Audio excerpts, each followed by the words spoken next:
তার কোনো হিসেব নেই।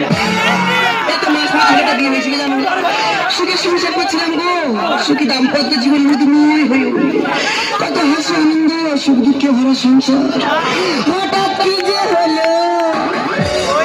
মা ভাতারে পথে হয়তো সবাই ঠিক হয় না, তোমাদের হয়, তোমাদের হয়েছে। আমার ভাতার মধ্যে হয় মেরেছে, আমি তো সহ্য করতে পারি না, আমার তো মাথা গরম, আমি তো অনিয়া বংশের মেয়ে,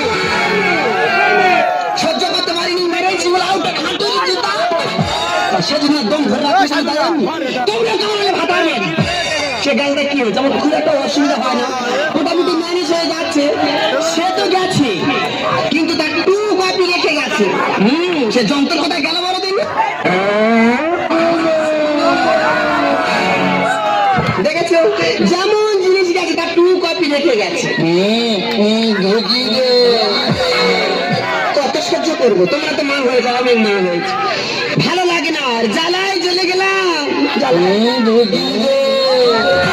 সকাল থেকে বায়না ধরেছে আমার ঘট কিনে দাও, দিলাম। আবার বায়না ধরেছে আমার ডাব কিনে দাও, দিলাম। কোন মা আছে পারবে, তোমরা তো মা হচ্ছে বলো, কোন মা আছে পারবে ওই ডাবের ঘাটের ভিতর ঢুকবে? জ্বালায় চলে গেলাম দিদি, আর ভালো লাগে, ভালো লাগে। আমার বাবা যেটার মধ্যে যেটা ঢুকে না দেখে আমাকে বলো না, আর মাথা গরম করিও না।